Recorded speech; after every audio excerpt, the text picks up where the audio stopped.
involved in any reason. Oh, Lordy. Talk about dedication. Try to feel, get into it. Good to have you, Jessica.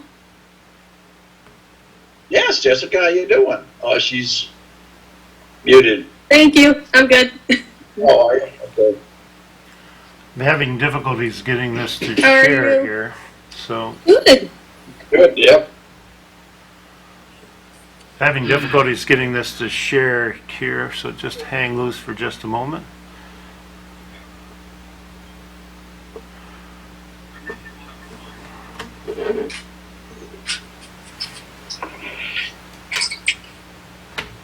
Try this again. Sorry.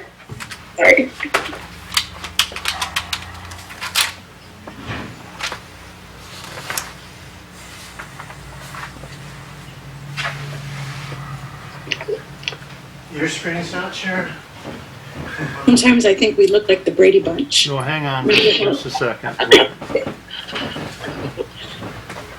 So it should be, I thought you were to describe yourself as the Hollywood stars. That's better. I like that better. Wow, live shot. We're getting there. Some of the screens up. There we go. Why isn't this coming up though? that I don't know.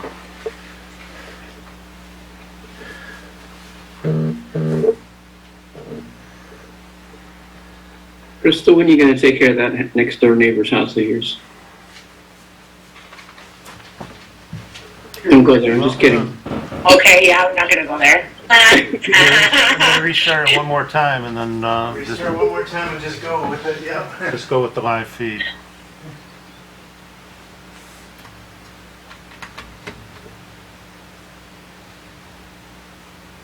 Is Reverend Harshbarger with us?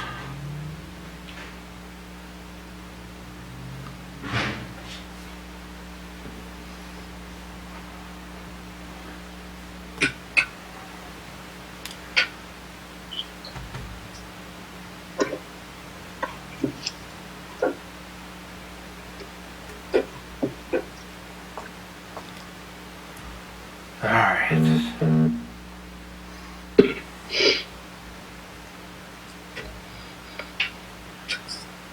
Okay, here we go. Call the meeting to order at 7:33. That is the Lincoln Park City Council of December 20th. If everyone would please rise for the Pledge of Allegiance, wherever you are at, which would be immediately followed by the invocation by Fred Harshbarger of Heart to Heart Ministry. I pledge allegiance to the flag of the United States of America and to the republic for which it stands, one nation under God, indivisible, with liberty and justice for all. Okay, Reverend Harshbarger may not be with us. We will have a moment of silence for those in our community who may have lost a loved one.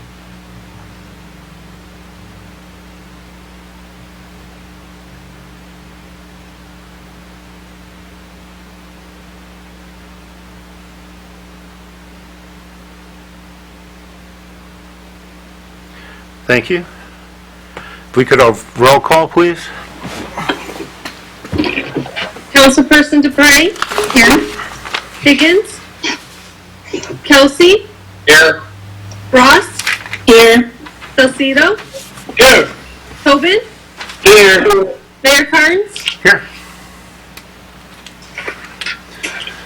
Okay, and to welcome everyone for Christmas week. We have a busy meeting. Well, maybe not, but a lot of important stuff. This past week, I think it was about a week ago, we were at the Masonic Lodge to celebrate the 90th birthday of the Veterans of Foreign War. A nice presentation there in celebration of their 90th. We had it wasn't Don Belinsky, our cameraman, but it was his wife Carolyn that photographed that, and it's playing on our government channel if you have interest in that. It was a nice program. I learned a lot about the VFW that night. What'd you touch? We had this past week also over at the Historical Museum, Bill Morrison, a Lincoln Park native and a world-renowned artist, was there signing his, and actually debuting his Made in Lincoln Park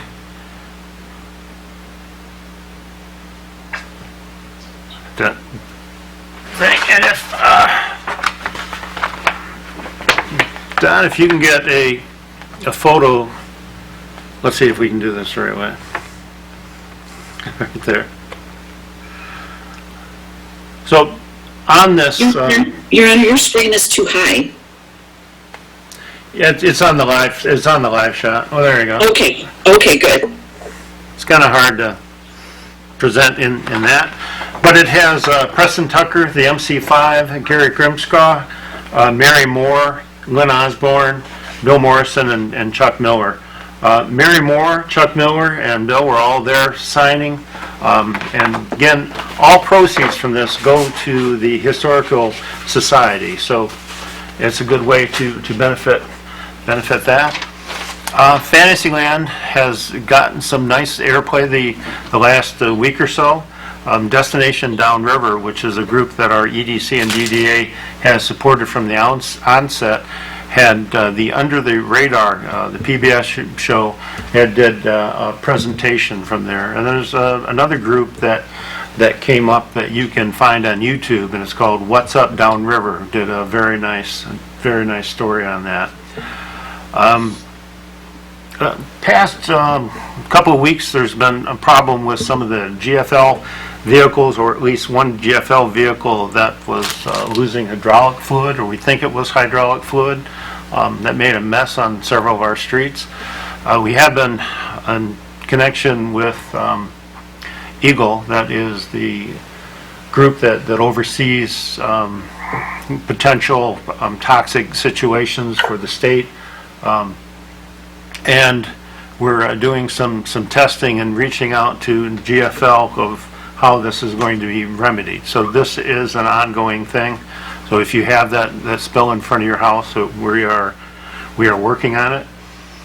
As of today, changing subjects here, the state has taken no action to extend the electronic meetings for public bodies. So our next meeting is scheduled for January 3rd. That will be a live meeting at City Hall. As I said, there's more details will come out, but we'll figure out what our occupancy is going to be here, and it'll be definitely a mask mandated situation when we are here. A nice restaurant tavern that we had in town for a short period of time will be having its last day of business tomorrow. That is the Steel Trap. They were purchased by the Marine Corps Association and will become similar to a VFW or American Legion at that site. But the Steel Trap's last day would be tomorrow. He started in 2016, so we thank him for his service, because during their time he was a big part of the community and donated back and gave a lot of back. So it was a nice place for a long time. But okay, and then this past Wednesday, the Exchange Club of Lincoln Park did their annual awards.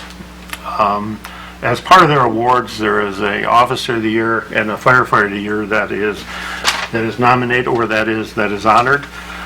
This year, the honoree, I had it at a different page, for the fire department was Cody Proctor, he was Firefighter of the Year, and for the police department side of it, there is Thomas Tinnis. But there are additional honorees at this one. The Exchange Club has, for the first time, honored or gave out a Blue and Gold Award. A Blue and Gold Award is a firefighter or police officer that is injured or killed in the line of duty. In this case, we had 2 firefighters that were injured in a car crash, in a vehicle crash on 75. That was Captain Doug Vance and Sergeant Adam Amrazi. Both of those gentlemen were awarded the Blue and Gold Award. They were in presence on that. We're glad to see that both appear to be doing very well. And then in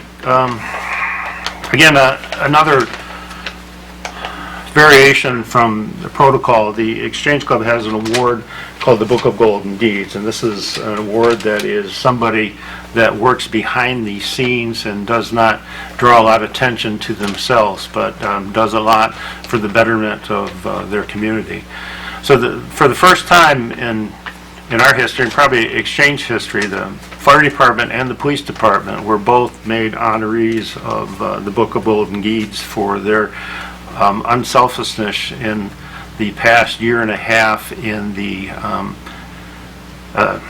during the COVID-19 situation and all the things that they had to face. So they came to work every day, did their job in the face of a deadly disease. And so the Exchange felt that it was fitting for both of those organizations to be honored in that fashion. So very nice event, and in the process they raised, the police department is doing a fundraiser for Mimi's Mission, and there was carloads of pajamas and toys that were awarded to that, as well as a donation to the Goodfellows. Okay, and I think that is what I have for Mayor's comments. We will move on to a presentation that we have from NCL Water Sewer Insurance Program, and it's Michael, right? That's correct, yes. Thank you very much. Michael Chambers, right? That's it, yes, Okay. Mayor. Okay, Mike, we've had you here before. You have let's do it where people can see me. You have a presentation for us? I do, yes, Mayor. I'll go ahead and share my screen, and just let me know if you see it.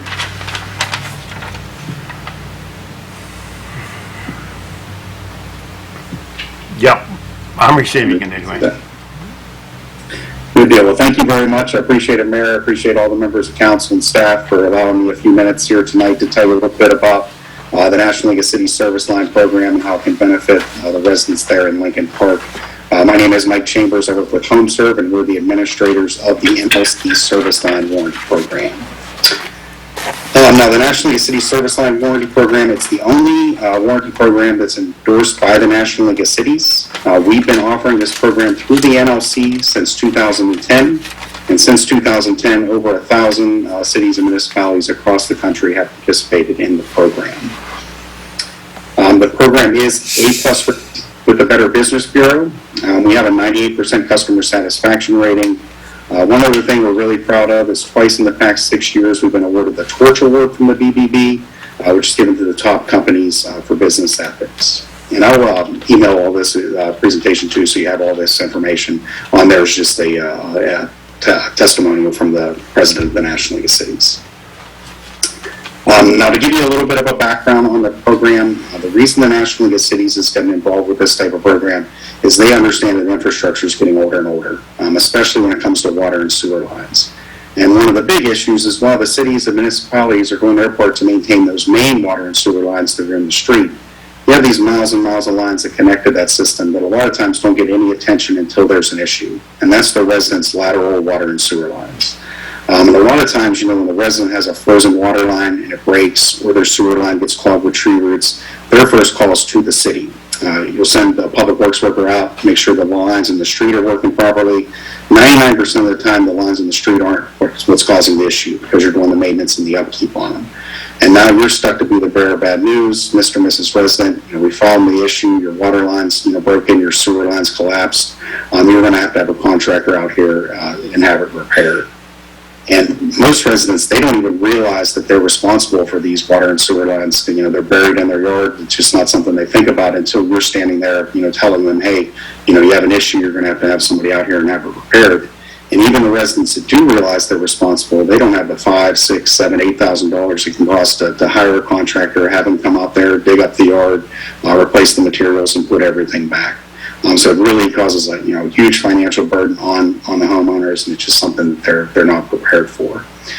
So that's where our program comes in.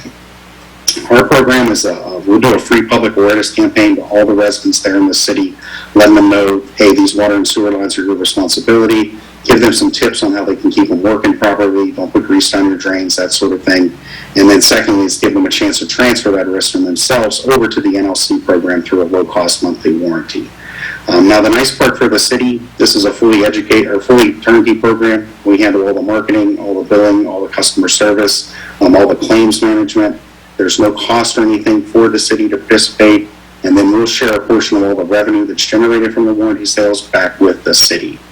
The nice part for your residents, it's a completely optional program. So if this is something the city does decide they want to participate in, it's nothing that the residents have to take. It's just something that simply becomes available to them.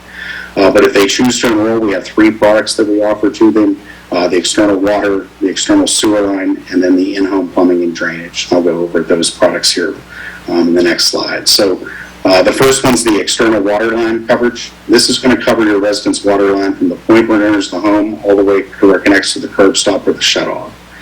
Covers everything from leaking lines, broken lines, frozen lines, slow running lines.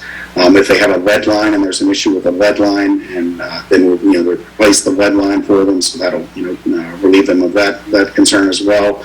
There's no deductible on this program for them. There's also no service fees. We don't do any pre-inspections, and then there's no annual or lifetime limits on that. The second product, the external sewer line coverage, that'll cover their sewer line from the point where it enters the home all the way to where it connects to the main. Covers everything from a simple clean out, something gets flushed down there, or, a lot of times we see a lot of tree roots that get, infiltrated into the lines. So if it just needs to be rooted out, that's covered for the residents as well. All the way up to fully replacing that line, including repairing any kind of public concrete. So say the street needed to be disturbed, that's covered for the residents. If a sidewalk needs to be, dug up to get to the line, that'll be covered as well. Once again, there's no deductible on this program for the residents or service fees. There's no annual or lifetime limits, and we don't do any pre-inspections. And then the third product is the in-home plumbing and drainage coverage, and this will just cover all the lines, water and sewer inside the home, as well as any kind of clogged toilets, leaking faucets, any kind of water issue that would occur in their home. Once again, no deductible or service fees or anything like that. When the resident has an issue and they're enrolled in any of these programs, all they do is make one call to us. We have a 24-hour a day, 7-day-a-week U.S.-based call center, and then we'll dispatch the job to a local licensed plumber there. Another huge benefit of the program as well is we're only going to use contractors from there in the community to do the repairs. First off, this just keeps the dollars there locally in the community. You're participating in the program. We want to make sure that your businesses are benefiting from it. But more importantly, by using the local contractors, they know what the codes are there in the city, so they're going to make sure that everything gets fixed correctly, all the permits are pulled, and basically everything done the way the city wants it to be repaired. Now, as for the way we market the program, it's all done through direct mail. I always get the question, are residents going to be getting a bunch of phone calls from you, asking you to sign up for the program? We never do any kind of telemarketing. We don't have any phone numbers or anything like that, so we never make any calls. Twice a year, typically once in the spring and once again in the fall. We'll mail that educational letter out to all the residents, letting them know that the program's available and they have the option to enroll in it. Before it's ever mailed to your residents, they'll be provided to the city. You have an opportunity to review it, make sure you're happy with all the language that's in it. Only once it's approved by the city will we go ahead and mail it out, because it will say the National League of Cities and the City of Lincoln Park want to make you aware of this optional program, and here's some additional information on it. Once the residents receive that letter, they have several options for how they can enroll. We have a 1-800 number that answers 24-hour a day. A lot of residents have questions about it, so they can call us and we'll answer any questions for them, and then we can sign them up right there. We'll also include a self-addressed paid envelope and a tear-off for them that they can just send that back to us, and that will enroll them. Or if they choose, we have a website that they can go to and find all this information and then sign up as well. Currently, we have over 1,000 communities participating across the country. As I said earlier, there's about 30 or so in the state of Michigan. We currently serve over 4.5 million customers across the country that are enrolled in our programs. Just in the past 3 years alone, we've saved over $520 million across the country repairing these water and sewer lines for the residents. The program does have a 4.8 out of 5 stars rating. Basically, every time a resident has a claim, it's kind of like an Uber, rating. They'll get an email that asks them how to rate the contractor, how their customer service was, how the call center.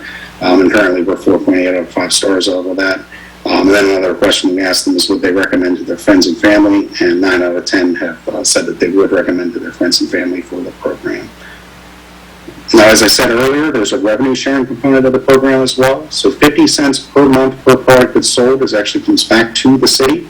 You can use those funds however you choose. Some of our partners have set up some really, really good programs that'll help low-income families when they might need help with their water or sewer bill. They use the funds and direct it to that fund. Others will put it back into an infrastructure project.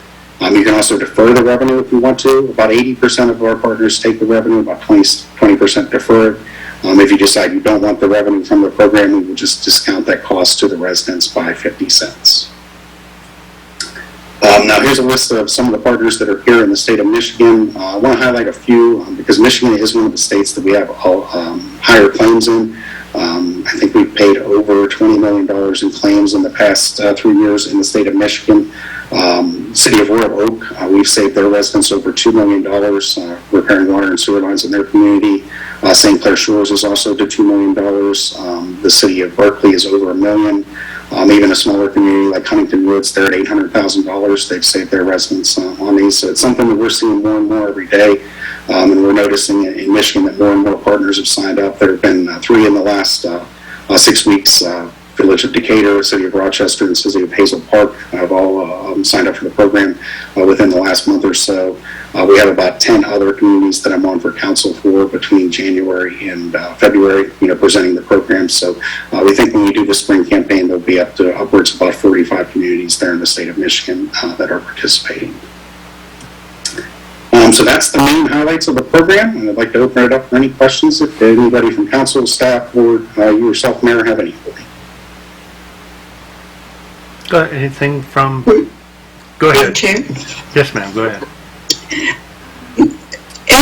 What would be an average monthly cost or a roundabout number? Can you tell me that? Yeah. So in the state of Michigan, everybody gets the same rate. So for the water line warranty, runs $6.49 per month. The sewer line warranty runs $8.49 per month. And then the in-home plumbing and drainage coverage runs $9.99 per month. Thank you. With the chair? Yes, go ahead. Thank you. Mr. Chambers, I noticed that there was a limit on your external water line in the sewer of $8,000. So out of that $8,000, how much of that, like a percentage, is it actually covering? Because when we looked at the water line, having those replaced, our costs have gone up. Yeah, so it's $8,500 is the coverage, and I can tell you the reason we have that fund is 98% of every claim that's been filed through the program since 2010 has been under that and paid full for the residents. So we didn't want them to have any, pay for extra coverage. We can make the limit whatever you want, but that's what we see, so that's why we typically leave it at that. Okay, thank you.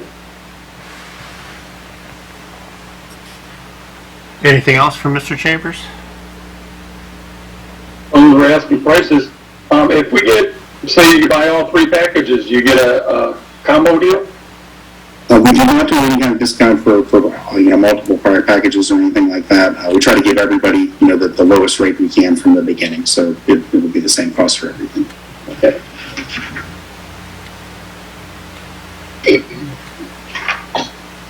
Okay, Mr. Chambers, for the city to participate, you'd have to enter into some type of agreement with you?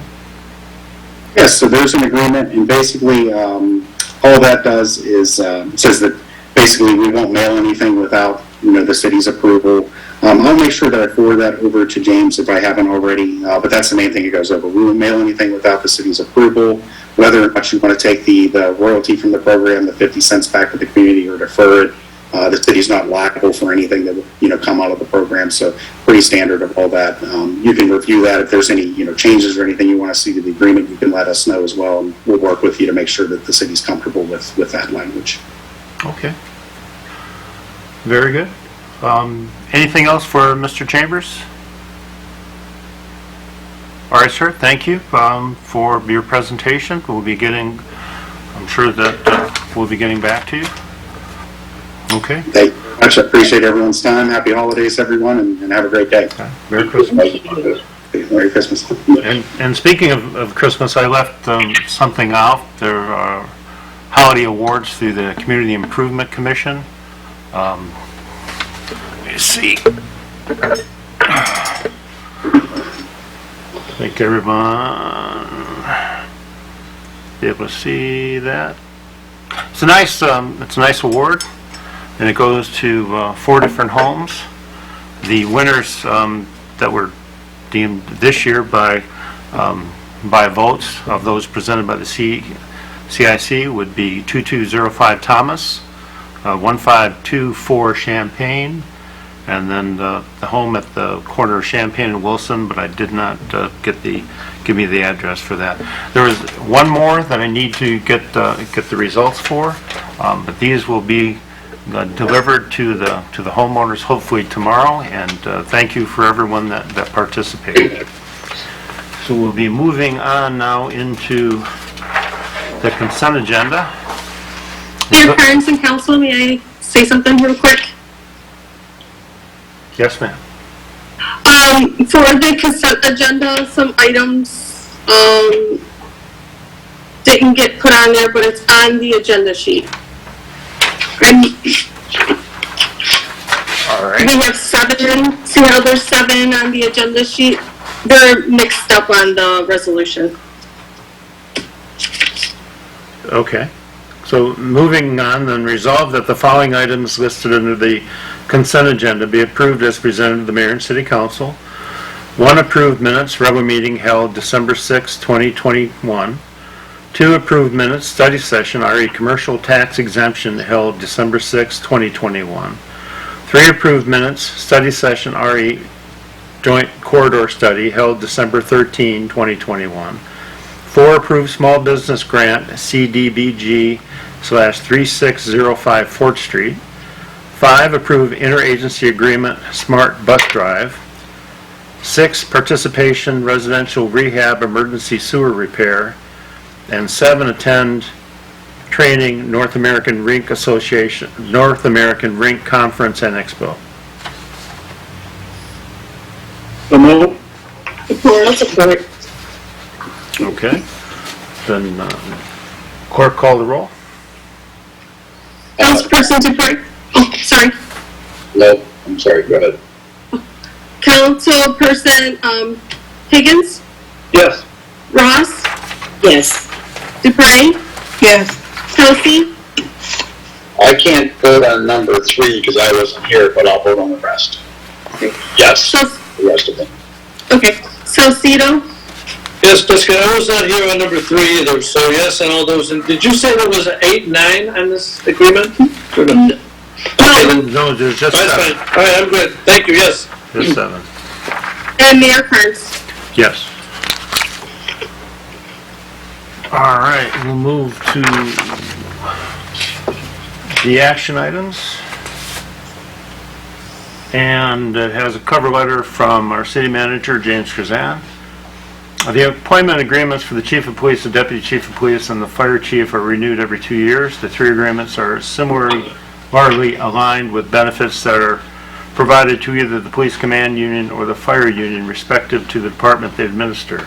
Vacation days for all 3 have been increased to 27 days, which is comparable to similar positions in our neighboring communities.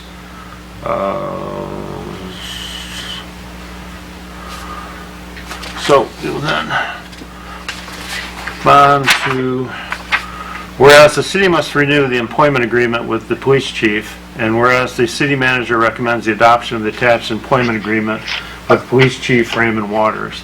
Now therefore be it resolved that the mayor and city council approve the employment agreement by and between the city of Lincoln Park and police chief Raymond Waters. Be it further resolved that the mayor and clerk are authorized to execute said employment agreement on behalf of the city of Lincoln Park. So moved. Support. Okay, discussion? Your Honor, if I may? Yes, ma'am, go ahead.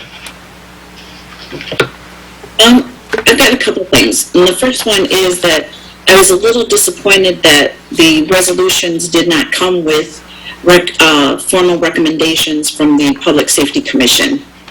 But we do have some commissioners I know in the audience.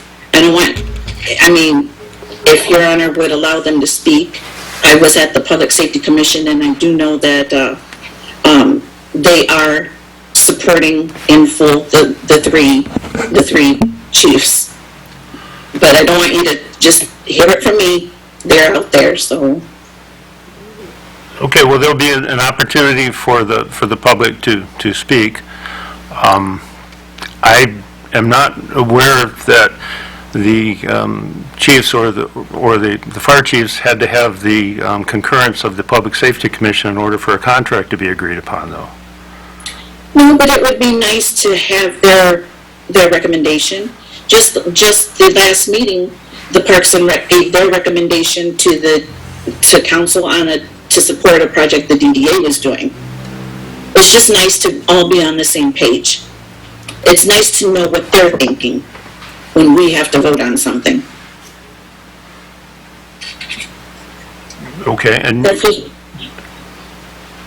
and you had another matter, or Yes, I do. Okay. With the police chief's agreement, I would like to add language that includes his work schedule. It was included with the fire chiefs. And if you look at under purpose and intent, the fire chief's work schedule is on there. So if we could add the similar language to the chiefs, and also add under wages to start that paragraph, the language to include the police chief is also an exempt position. That's also in the fire chief's contract. Okay, Mr. Krazan, would you want to comment on that?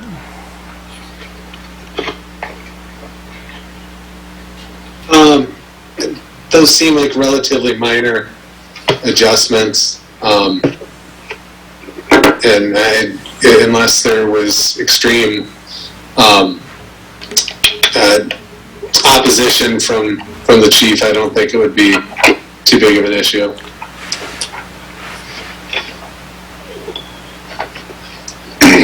Chief Waters, are you on the call?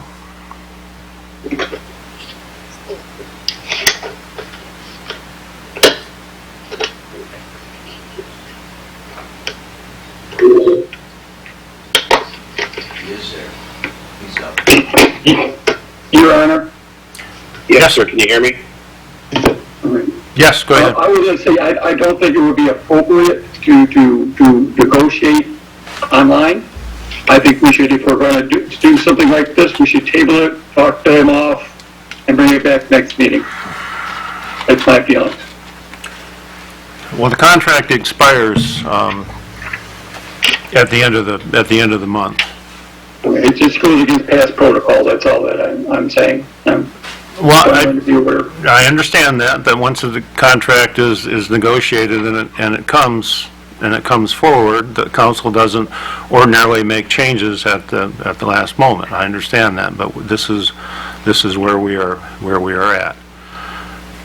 I would suggest that we move forward with the contract as is, and then we can look to add the amendments at the next meeting, if that is something that is negotiated or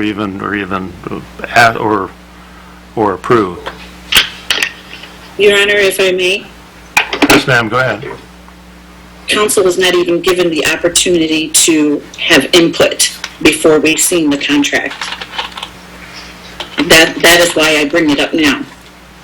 Okay, I understand, but for past since I can go back to 2002, that those items have not been a part of the chief's contract. Those would be new items that are added onto there.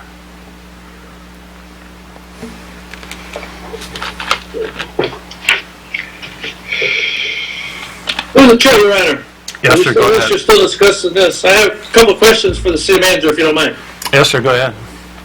Two questions. First off, I totally respect Chief Waters and the police force in general. They risk their lives every day. But my two questions are, what percentage are these wage increases, and how much seniority does Chief Waters have as chief? So those turn out to be approximately 4% each year. Chief Waters he was officially named chief in 2015. He took over as chief in 2014. Thank you very much.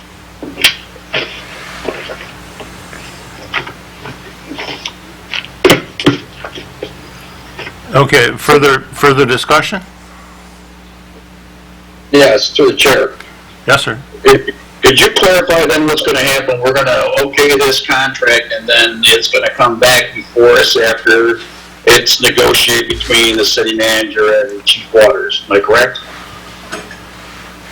Well, since we don't negotiate contracts online, Right.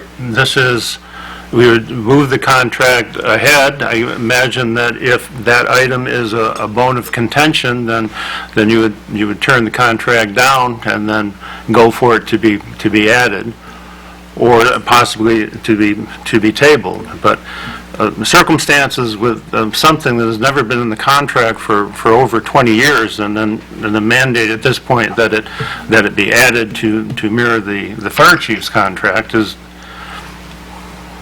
well, I don't know what to say about that. To the chair. Councilman Kelsey still had the floor.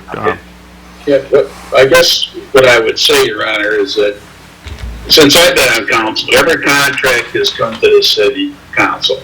Most of them are negotiated in closed-door meetings, whether it be the issue with the city manager and the appointed departments, or the city manager for the police chiefs and all that. Usually we get a copy after everything is done, and sometimes, as a matter of fact, only 3 days before we vote on it. So if we have any questions or clarifications or whatever, we're stuck between a rock and a hard place of turning the contract down or accepting the contract and not getting anything we consider or would like to have in there. So that's kind of where I'm going with this. I don't have a problem with the contract, but there is a question about that, and it makes sense to me that if we had it done beforehand, behind closed doors, at a closed door meeting, we wouldn't be here today talking about this. And that's what we do with the other DPS and the clerical and all that stuff. That's what, and my whole bottom line at the end is just clarifying if this is coming back for those modifications, or if we okay the contract, it just stays the way it is. That's my bottom where I'm going with this.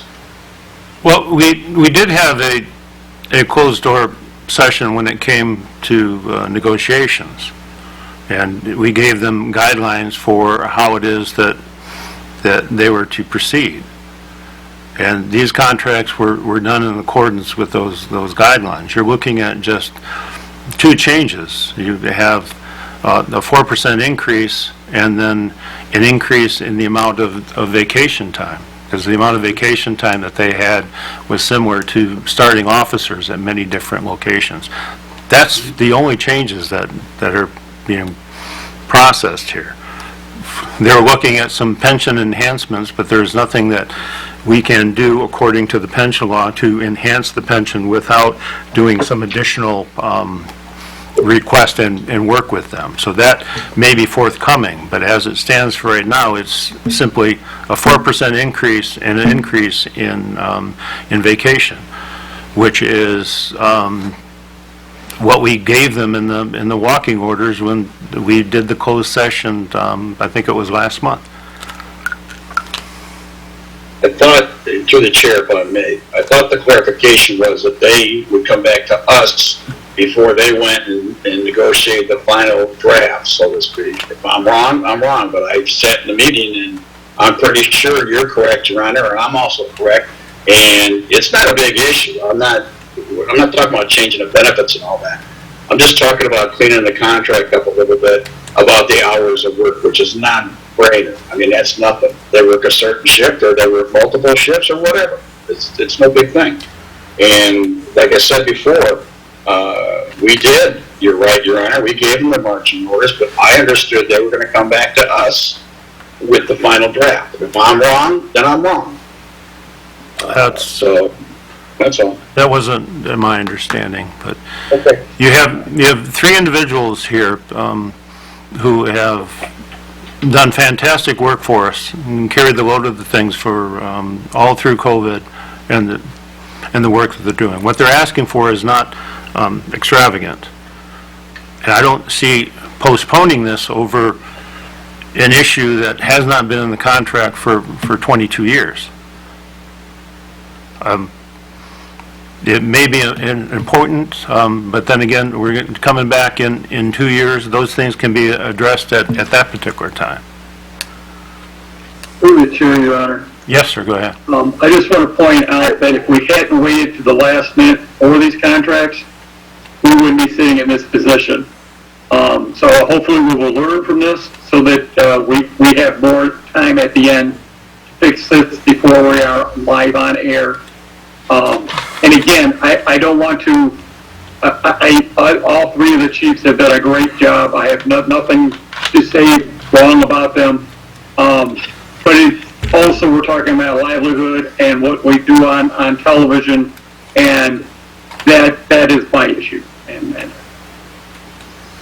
It would probably be a good idea to have the contracts reviewed in closed session through negotiations, if that's apropos in the future, but we are here with what we have right now, so. Through the chair, Yes, ma'am, go ahead. when we had the meeting, we asked James for performance reviews, and I think that's the basis of all this right here, right now. If we would have gotten a performance review, then we would have been ahead of this. We didn't get that. It's my understanding that review would have come from the commission. I have no issue with this contract. I would like the wording to match on both contracts, but I have no issue at all with the contracts or the way they're written. But moving forward, I would like to see performance reviews for everyone when we do this. That's a way of letting the council know what's going on, and that's putting us ahead of the game, so we're not doing what we're doing right now. All right. Do we have further discussion? Then clerk call the roll.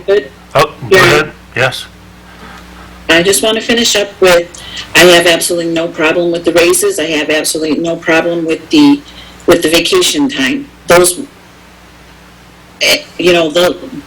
we see the change of, obviously the changes in wages every 2 years.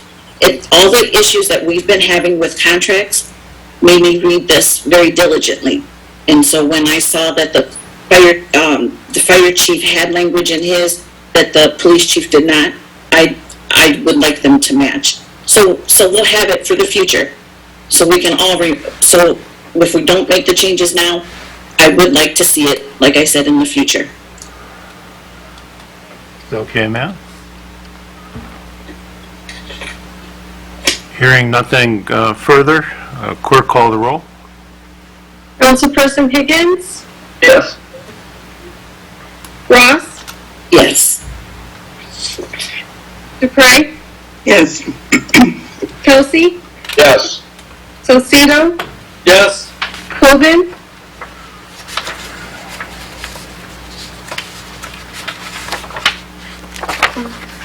Councilperson Tobin? You're muted, Maureen. Sorry, yes. Mayor Kearns? Yes. Okay. Next item is, whereas the city must renew the employment agreement with the fire chief, and whereas the city manager recommends the adoption of the attached employment agreement with Fire Chief Stephen Martin. Now therefore be resolved, the mayor and city council approve the employment agreement by and between the city of Lincoln Park and the Fire Chief Stephen Martin, and be it further resolved, the mayor and clerk are authorized to execute said employment agreement on behalf of the city of Lincoln Park. Support. Okay, discussion? Clerk, call the roll. Sure. Yep, well, go ahead. Same question, Mr. Quaizan. Is this about a 4% increase, and what's Chief's seniority date? Yeah, the increases are 4%, and I believe Chief Martin's been chief for about 6 years, 5 or 6. I think it might have been 2016. Final question, if I'm not mistaken, in the contract that I got to see last time, there was no mention of a vehicle, city vehicle. In this contract, I see no city vehicle. Doesn't the fire chief get a vehicle? He does. Gas in that. That's a good question I don't have the answer to. What was the question, is whether the fire chief has a vehicle? Yes. Fire chief is... I didn't see it in the contract last time, I don't see it in this one. I was just wondering, I know there's a vehicle involved. The fire chief technically is on duty 24 hours a day. He responds to fires and such as his responsibilities are. He has a vehicle that is assigned to him.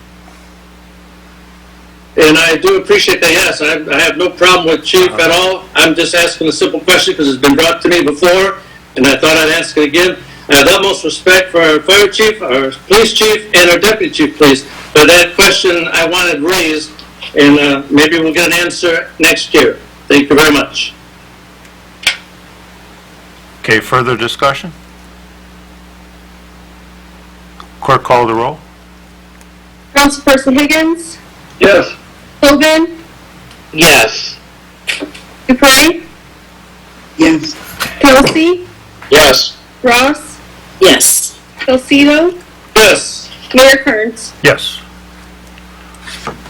So the next item that we have is, whereas the city must renew the employment agreement with the deputy police chief, and whereas the city manager recommends the adoption of the attached employment agreement with the deputy police chief, Scott Lavis. Now therefore be it resolved that the mayor and city council approve the employment agreement by and between the city of Lincoln Park and the deputy police chief, Scott Lavis. And be it further resolved that the mayor and city clerk, are authorized to execute said employment agreement on behalf of the city of Lincoln Park.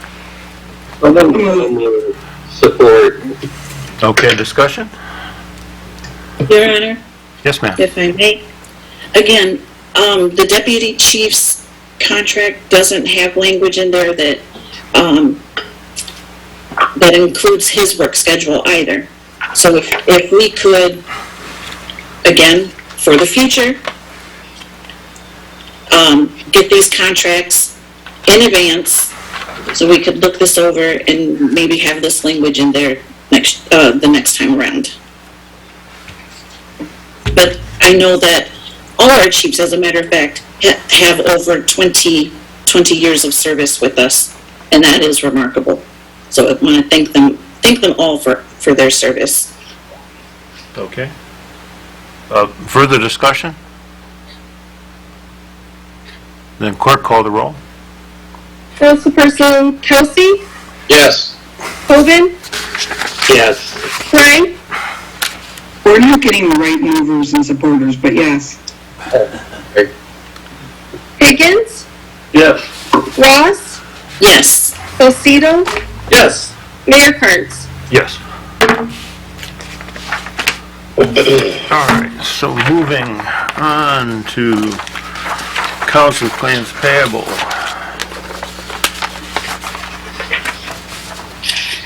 Okay, none of the checks had to be released for due date. Resolved that accounts and claims payable for those items greater than $25,000 be approved as follows. AOB Security Closed Circuit Camera at Community Center and Kennedy Memorial Building, $28,903. DUWA December excess flow charges, October sewage/user fee, $274,842.09. GFL Environmental, November dumpster service and December residential curbside, $204,308.01. Great Lakes Water Authority, October billing for water, lead and copper water sampling 6/1 to 9/3/2021, $219,616.31.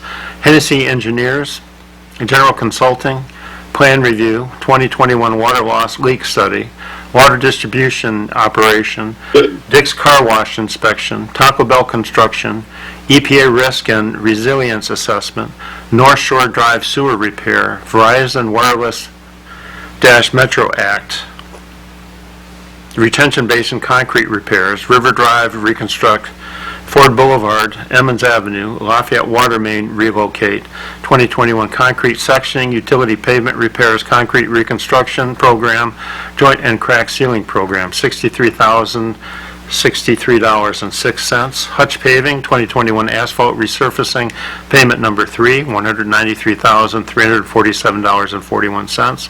Limb Walkers Tree Services, Trim and Removal, $31,800. National Fitness Camp Outdoor Fitness Court Equipment Package, $50,000. RFC Incorporated City Lawn Services, LP Pride City Contractor, $25,506.63. RVP Construction, Lafayette Water Main Relocation, Payment Number 4, $296,434.13. Water Tap Incorporated, 2021 Lafayette Water Main Relocate and Road Reconstruction, $143,840. So moved. I'll support for discussion. Okay, then we are at discussion. Thank you, Your Honor, if I may go. Yes, go ahead. The limb walkers, $31,800, has an emergency charge in there included for $2,700. I would like that deducted from the $31,800 and make their payment this time around anyway for $29,100. Mr. Krazan sent us all an email where he had a meeting with limb walkers, and apparently they did this emergency, or thought it was an emergency, tree removal during the day. So it is my understanding from Mr. Krazan's email that they will no longer consider a tree added to a day's list won't be considered an emergency if it's still during normal hours during the workday. So it is that reason that I'm asking for the $2,700 to be deducted, because I'm assuming that if they're considering this a non-emergency now, then that payment should be adjusted. Okay. If I may, that tree was actually done after their normal working hours. They got the call at the end of their workday. Okay, Mr. Krazan, you have limb walkers considers their workday to be from 4:30 in the morning to 2 p.m.? Yes. Do you agree with that? If that's when they're, if that's when they're starting, if that's what they've been doing. Do you... Hold on. We're not doing an interrogation here. We're gonna talk, but we're gonna follow the rules as we go through here. Is John Kazoo on the call? I do not see him. Through the chair, Your Honor. Okay, hold on one second, sir. We're still working this out. Mr. Krazan, you had the floor the last time that I said that the last. Go ahead with what you were saying, sir. Oh, no. So, and I don't see John Kazoo on. And yeah, they're typically ending their workday around 2, which is only about an hour or so before our DPS workers would be. A 4:30 to 2 schedule doesn't seem that abnormal. To your knowledge, is that the agreement that was with the DPS director, that those would be the hours that they were working, or is that their hours included in the contract they submitted? I don't believe their hours are actually included in the contract. Okay. Now, emergency payment was made for this? Were they directed to do were they told that they were going to be receiving emergency payment? They were given, the DPS was told that the limb walkers was going to consider it an emergency removal. DPS was told by limb walkers? By limb walkers, yes. Okay, was this after our meeting of 2 weeks ago when it said that the emergency fees would not be paid? Yes, it was. It was, I think, during that week. Okay, so what would the normal fee for the replacement of taking this tree down be if they were to be called in under the terms of the contract? Not knowing how large that tree actually was, I would assume it was probably one of the larger ones. I think it's roughly around $1,200. And they charged us? What is it, $2,600? 27. 26. So I would move that we authorize a payment of $1,200 for the services to groove that tree and not allow the emergency payment fee that was disallowed by council at the last meeting and is not part of the contract.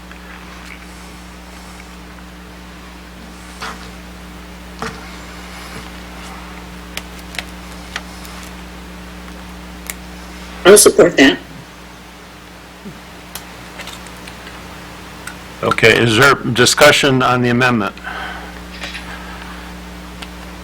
Your Honor, if I could just add one more thing, and that is in the bid contract, or I should say in the bid specs, it does say that their workday starts at 7 a.m. and could end at sunset. And could end at sunset, or does it say it ends at sunset? Well, ends at sunset. They're not to work before 7 a.m. and not after sunset.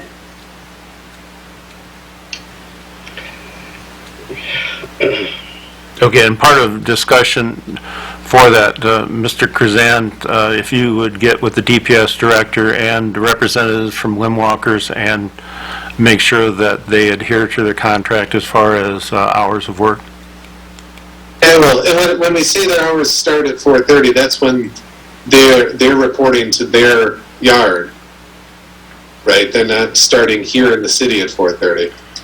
I understand that, sir, but if our contract says that they're working during our, then that needs to be addressed, and you need to come back to us with that.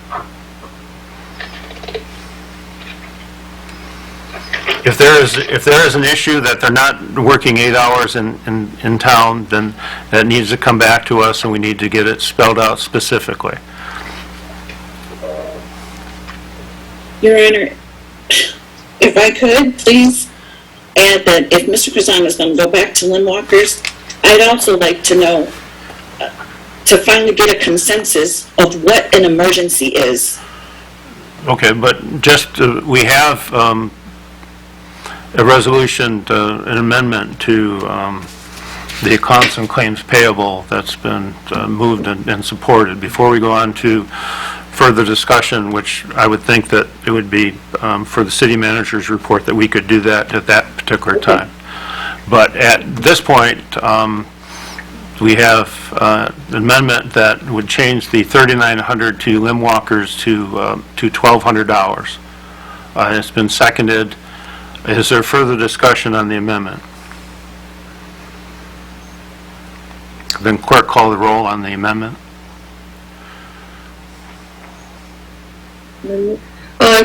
Councilperson Dupre? Actually, I moved on that, Jessica. Ross? No, this is an amendment. I'm sorry, yeah. Who was it? I'm sorry, it didn't light up. This is amendment to to the accounts and claims payable to change the payout for limb walkers from $3,900 to $1,200. Okay, and I got Ross support. Yes, Yes. Who moved? I did. Oh, okay. Mayor Kearns, Yes. Councilperson Ross, Yes. Dupre, Yes. Higgins, Yes. Kelsey, Yes. Placido, Yes. Tobin. Yes. Okay, now we then move to accounts and claims payable for those items greater than 25,000 as amended. Is there further discussion? And clerk, call the roll.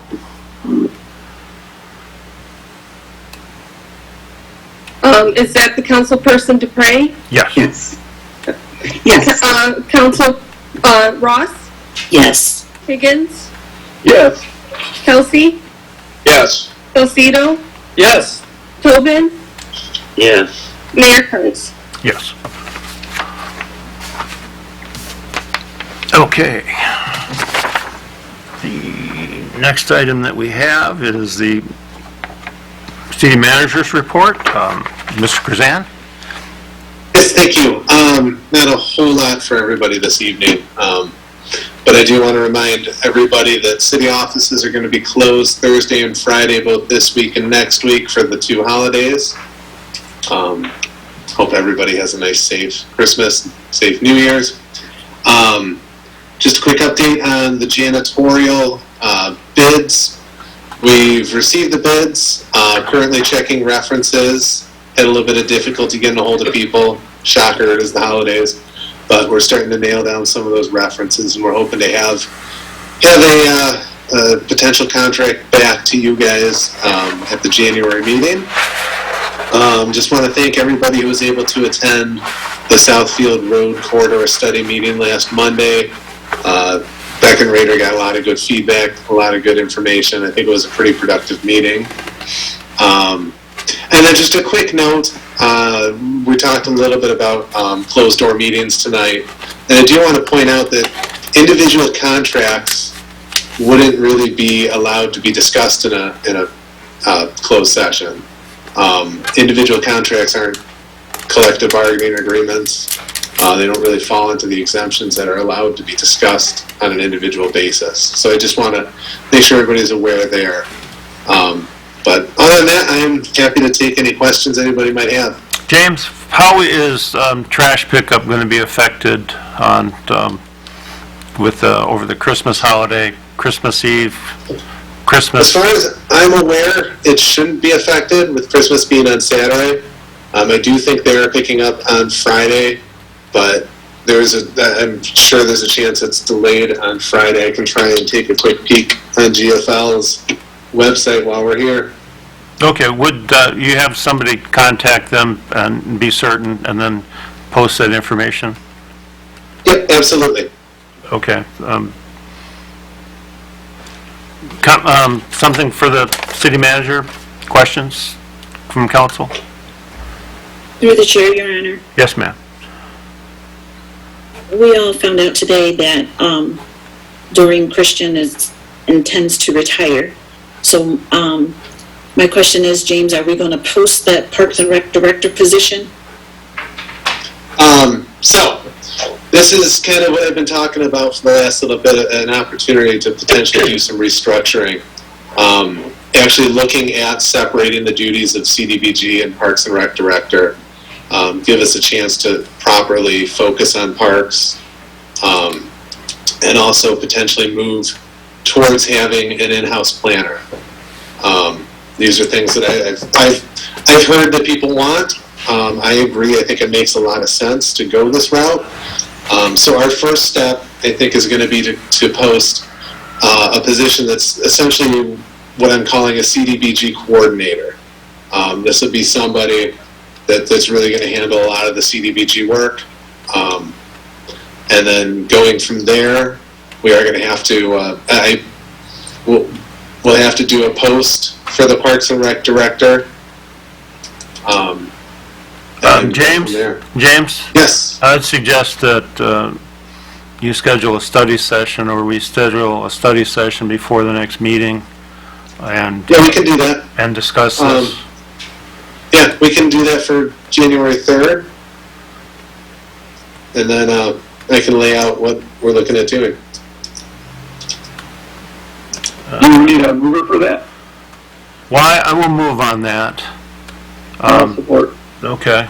Again, Jessica, it would be for a study session on January 3rd, 2022 at 6:30 p.m. with the topic being the CDBG and Parks and Rec separation of duties. Your Honor, if I may, Yes. I've seen this very large chart on the city manager's wall. I think he has some other ideas as well, and I'd like to, as long as we're having a study session, let's go over it all and look at everything. Well, as time permits, I mean, that's Yeah, 1 hour. time permits. Yeah, I understand that. we can schedule. I want to get the case at hand addressed, because we're going to have to post these things very quickly. Yes. Okay, is there discussion on the resolution? Okay, then clerk, call the roll. Mayor Carnes, Yes. Councilperson Higgins, Yes. Dupre, Yes. Kelsey, Yes. Ross, Yes. Salcido, Yes. Hogan. Yes. Okay, who was having a conversation with with James? Whose turn was it? Your Honor, if I may continue? Yes, ma'am, go ahead. Thank you. James, in the payables, I also noticed another $11,000 going for sweeper parks. And I can't help but feel like we're throwing money out the window. When are we going to move forward on purchasing new sweepers? I was hoping to have something for you guys at this meeting. Obviously, don't. But I will try and have an analysis to you guys for the next meeting. Okay. And then, if it's okay, Your Honor, can we Yeah, go ahead. continue on with the limb walkers discussion? James, I really feel that we need a consensus. We need a definition of what constitutes an emergency, and have limb walkers and, agree. I mean, I know that in the bid specs, it talks about not working on Saturdays or Sundays unless authorized by the DPS director. You would assume, and I know assume is sometimes a bad word, you would assume, anything after hours, after normal work hours, or the weekends would be an emergency. If it's And that seems to be what they've been considering an emergency, is after their working hours or on the weekend. Now we know what our contract says as far as their work day is. Let me interject just for a second. Their contract says that they have to respond within a certain amount of time that the DPS director calls them in. And it doesn't say whether it's an emergency or not. It's just within a certain amount of time when the DPS director calls them. And this could be at 3 o'clock in the morning, or it could be on a Saturday, or it could be a Sunday. There's no additional cost for that. They pay their fee for that. They are to respond. That's what their contract says. Okay, so then I guess the consensus is there is no really emergency. As it stands right now, there is no emergency pay at all. I mean, Okay. there was something that they were, discussions were going on that this was going to be brought to us. But as it is, the contract is if the DPS director calls them, they have a certain amount of time to respond, and then their standard fee applies to that. Okay. The other thing with limb walkers is when I was looking through their invoice, they don't date their trimming or removals. They they just give us a list. And if we ever had an issue where we had to go back and say, well, when did they do this? We have no idea. I think dates on these addresses is important. I would really love to see dates on these addresses.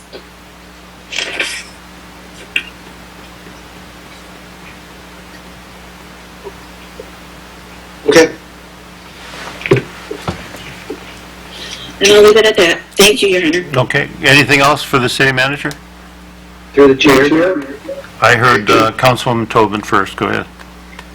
James, as far as the sweepers studies went, and then the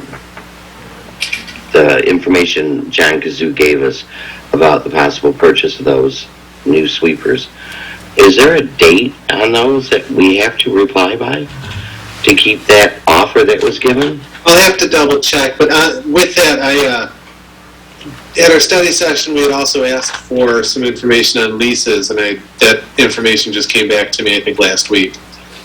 So. Okay. The other thing is, gosh, I think since September, I've been asking about where they removed the tennis courts on Miro in front of the senior center, and they had leveled it out pretty much, and then they had equipment problem. Now there's a big heap of dirt there, and on the curb, it's just, they made like a slope so they can get the vehicles up. Is that going to be cleaned up? Because if we get a lot of snow and ice and whatever, someone's going to hit that, and it's not going to be good. Yeah, we'll get it cleaned up. Is it too late to get them to try to level that a little bit better? I don't think so. The weather hasn't been too nasty yet. Okay, I'd really like to see that done because it's not only an eyesore. When it does snow, if that's on the curb like that, it's going to be a big problem. So thank you. That's all I have. Councilman Higgins? A couple of questions. Number one, the Cleophas behind the new Taco Bell, it's a mess. And as part of their deal is they are supposed to keep that clean. Neighbors are very upset, and I don't blame them. So we need to do something about that. I understand. I was told today, I don't know if it's true or not, are any of the sweepers working at this point? I was told all 4 are down. I believe all 4 went down pretty recently. But they were able to get through town. They got through just in time, I understand. Okay, and then I'm going to repeat something online that I spoke to you earlier about, because I want people to know that we are aware and we are dealing with the TFL, the street on Payable, the trash was not picked up on Payable Street. I don't know about other streets, but it's not acceptable, and GPS is, they've been doing a lot of that, and something needs to be done.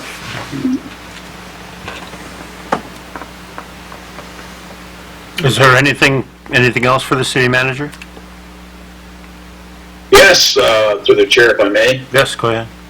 I have to agree with Councilman Higgins. I think we need a study session or something on GFL because I see the same thing. They miss, they do this. I mean, there's got to be something come to the table and explain to us what's going on. Maybe an update, but I think it has to happen. There's too much of this missing or too much of them not taking the right trash. I mean, it's getting out of hand. All you got to do is go on the internet or talk to people, and that's all that ever comes up is GFL. I mean, I understand the shortage. I understand the pandemic. I understand all that stuff. But it's gotten to the point where some places are not picked up continuously every week. Now, there's definitely a problem there. So I'd like to see some kind of session set up by the city manager with the council and a representative from GFL to go over some of these issues to discuss where we're at with this. What is this going to continue for a while? Or, I mean, basically, where we're at with it. I mean, I think it's not inappropriate to ask that. I think it's more than time to ask those questions. And I guess the last question for the city manager is, when we talked about the DPS study, we talked about the fact that they weren't given the information, the contractor, for the retainer. Just picked up today real quick, just around the front door. The retention basin. And I don't know if you heard anything back from them, James. I mean, did they look at the document? Do they concur with the manpower? They don't concur with the manpower because we're supposed to have another DPS follow-up, I think, pretty soon. I'd like that to be part of the process. Give me a thumbs up. I'll try and follow up. Okay, well, that's where my problem's at to the chair. Is that the timeliness and the busyness is, maybe one of your staff members can do that, or one of your team can do that, because some of these projects are getting behind, and you're only one person. But it gets to the point that it becomes days and weeks, or some other project pushes it. So I'd like you to take a look at maybe job assignments, and that's up to you. But there is a point in time where you got a team, maybe some delegating would be better to them, but just to set some simple stuff up that you don't really have to be in per se to get it done. And that's just a suggestion because, like I say, it just seems like things are dragging on longer than they should be to be resolved one way or the other. And I thank you for your time. Thank you, Your Honor. All right. James, department heads are aware that they are supposed to be attending the council meetings, correct? Yes, John Kazoo is actually on vacation this week. Okay.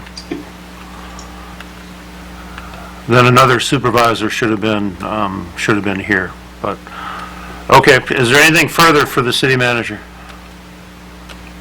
Then we will move on to our department head report, and today we have Fire Chief Steve Martin. Chief, are you with us? Hey, can you hear me? I can, we can. Good evening, Mayor and Council. I've got a brief report for the fire department and the activities for the last quarter. We had 1,805 calls for service. We responded to 1,318 EMS runs. We had 240 other aid calls. They were either non-emergent or we were unable to respond due to being on other runs. We had 21 fire calls, of which we had 8 building fires, 4 vehicle fires, 3 rubbish or dumpsters, and 6 cooking related. We had 95 other hazard runs. That would be gas leaks, wires down, carbon monoxide. We had 131 false alarm or good intent runs. We had some mutual aid. We gave mutual aid to other communities 8 times. We received mutual aid from other cities 20 times. We had 1 civilian-related, fire-related injury and no fatalities. Our fire code enforcement team has 2 additional members due to, we've got 1 member out on extended injury and 1 member had retired. And they have begun performing fire and life safety inspections along with the team, fire alarm acceptance testing, certificates of occupancy, and investigating complaints, ensuring that all the businesses in the city of Lincoln Park are safe. The fire code enforcement team conducted 125 inspections, 107 re-inspections. They did 37 certificates of occupancy, and we investigated 2 complaints. In addition, all FSET members, except those that just received their certification, they renewed their state licenses along with their National Fire Protection Agency certification. We conducted departmental training. Each month, every person is required to complete training to continue their education credits, to keep their medical licensure and state credentials up. The following some of the training classes that we've done: medication-resistant pathogens, chronic care patients, treatment of thoracic trauma, core elements of EMS culture and safety, spinal motion restriction, and treating patients with kidney disease. Starting after the first of the year, all members will attend advanced cardiac life support recertification, which is done every 2 years. Operations, even through COVID, we've managed to keep up with everything required for our certification, such as our EMS licensures, fire inspectors recertification, and relicensure. We partnered with some of the surrounding downriver communities. We had all the fire department apparatus pump tested, pressure testing of all hose and structural inspection, and maintenance of all department ladders, which saved each city money by securing a group rate by having everything done together. All Lincoln Park apparatus have been recertified and are compliant with NFPA Standard 1911, which is the standard for the inspection, maintenance, and testing of in-service emergency vehicles. We applied for some grants. We had some good luck this time around. We applied for and we were granted federal funds under the Assistance to Firefighters Grant to purchase new self-contained breathing apparatus. Again, we partnered with the Downriver, some other partners for a regional grant with Southgate, Allen Park, Wyandotte, Groseal, Brownstown, and Huntington Woods. The only bad thing, if it can be a bad thing, getting grant funds, is they gave us half of what we requested. So it wasn't quite enough to replace everything that we have in service, but we're going to go out again and request for some more funds this round through AFG. And we're also going to partner with the Downriver communities again and request turnout gear. Doing it together, increases our chances of getting government funding, but it also increases interoperability when we all have the same exact equipment. So when we do respond to mutual aids and have them in our city, everybody has the same gear, everybody has the same equipment. There's no, you don't have to worry about interoperability or people not knowing how to use our equipment. That's all I have for you this evening. If you have any questions, I'd be more than happy to answer them. Chief, can you give us a little update on the former Wolverine building that caught fire last week? Yeah, so obviously everybody knows that it was a pretty severe weather event. We were really busy with wires down and trees coming down. Everybody was busy, but that ended up being a lot of people suspected that there was an electrical line that was running across to the building. It actually wasn't. It was a piece of roofing material from Wolverine that the wind caught it. It flipped all the way across the street, made contact with the electrical wire, and traveled back to the building, and it caught the outside of the building on fire.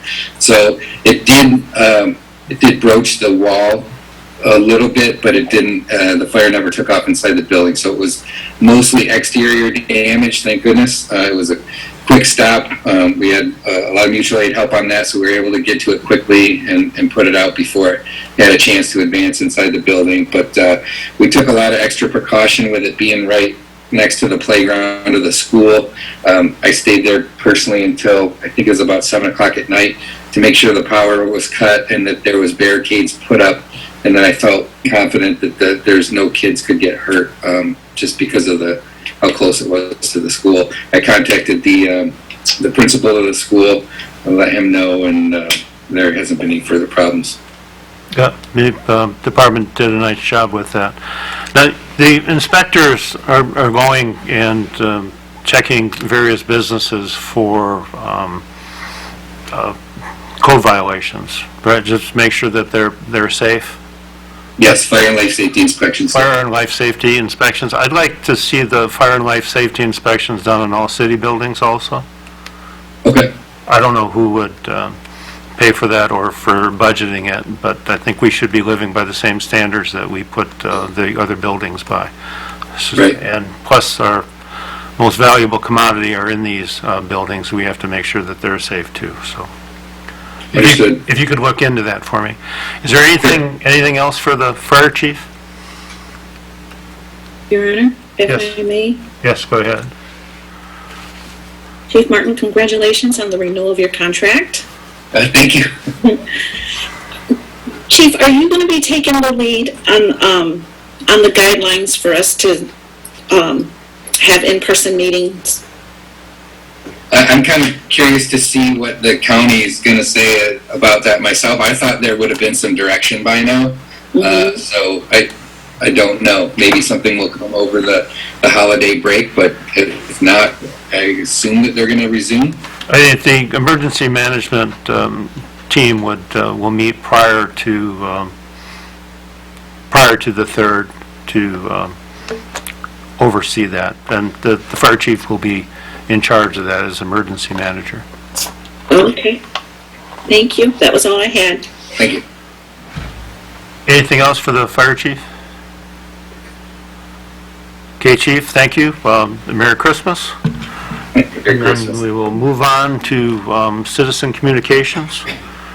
So James, if you could please give folks the ability to unmute themselves.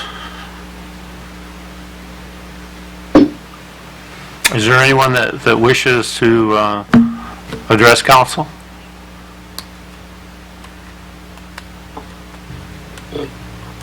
Merry Christmas, everyone. And Happy New Year. Okay, and that was, Joe Clark. okay, thank you. The same to you. Is there anyone else that wishes to address council? Okay, then we will move on to oral reports of the mayor and council. Council President Salcido. Thank you, Mayor. I'll try to make it brief, but I do have a lot today. But first off, today was a good example. A lot of questions. We get these packets from council on a Thursday or Friday, and then the following Monday, we have to answer. And, we have questions, so sometimes they're tough questions. So no question is a bad question. So I appreciate everybody chiming in and questioning items. So otherwise, that's a democracy for us. So I like that. On another note, with the police chief, fire chief, and deputy police chief, I have all respect for them. Good luck on your contract and for all what you do for the city. Thirdly, I had an opportunity to talk to former city employee and councilwoman Donna Breeding. She wants to wish everyone a Merry Christmas. She's doing okay. I missed sitting next to her talking to her, actually, that's what I told her, but she wishes everyone from the city well. Also, the Steel Trap Lounge, it's unfortunate that they're moving on. It was a great place to have dinner, meet friends, miss their fish dinners, of course, but most of all, the Steel family was always welcoming, and it was a great place to visit, and the new business that moves in, I wish them well. Fourthly, I'd like to take a moment to acknowledge an incredible act of kindness by some of our very own city employees. Recently, our city clerk reached out to several of our DPS workers to ask them for their assistance in transporting and building a ramp for a handicapped citizen in Lincoln Park. Without hesitation, the DPS workers, they drove out to Sterling Heights on their own time after work to pick up a ramp. Then they built the ramp another day after work. These sorts of good deeds are done throughout the year by many of our city employees, and particularly the DPS. And sometimes it goes unnoticed. I'm extremely proud of all our city workers and the DPS for what they do. Finally, second to last, I'm on 800 block of Riverbank, and trash was not picked up today. Recycling was. 800 block of Riverbank. Finally, I'd like to wish everybody a Merry Christmas and a Happy New Year. And believe it or not, I look forward to in-person meetings, and I will leave it at that, Mayor. Thank you very much, and Merry Christmas to you and your family also. Thank you. Thank you, sir. Councilman Higgins. Thank you. I too would like to congratulate all the chiefs on their new contracts, and tell you how proud we are of all of them. They do a wonderful job representing our city and keeping the departments running extremely well. I'd like to welcome two new businesses to Lincoln Park. Hello Records, which is on the corner of Dix and Goddard. A nostalgic record shop, very, very nice. Good place to pick up Christmas presents, by the way. And also Michigan Ranchino, which is at 2359 Port Street. Had a nice write-up in the newspaper, and I had a chance to step in there. Very good food, and I'd like to welcome them to Lincoln Park. As I did last week, I'd like to remind everybody, Christmas shopping time is now. It's only 5 days to Christmas or my birthday, whichever you're shopping for. We have a lot in Lincoln Park where you can still do your shopping. If you're a person who doesn't want to see open stores in Lincoln Park, you want to keep our stores alive, you have to shop there.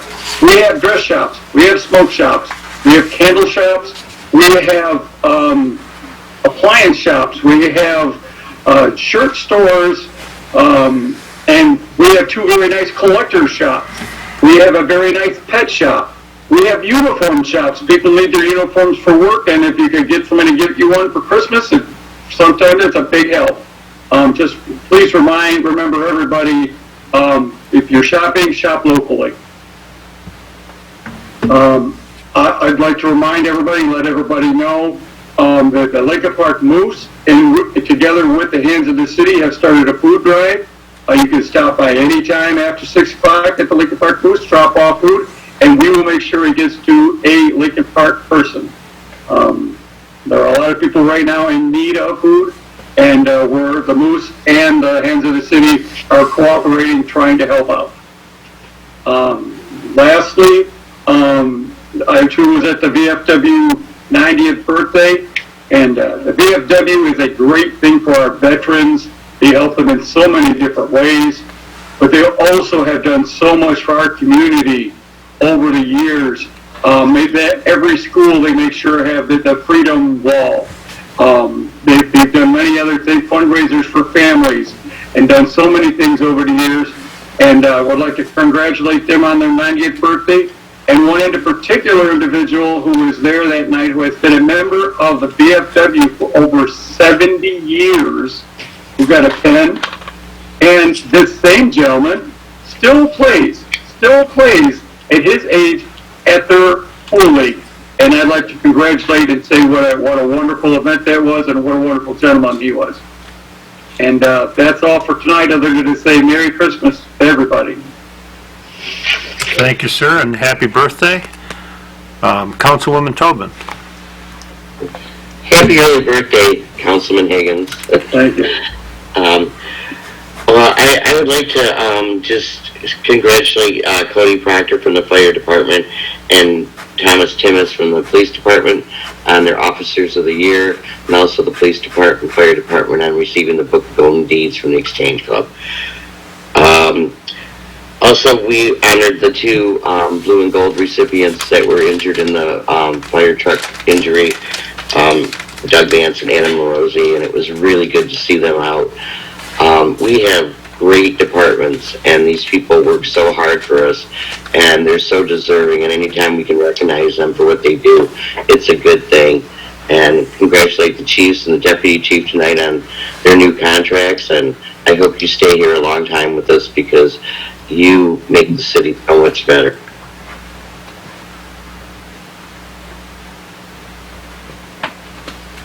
Maureen, you're muted. You muted yourself, Maureen.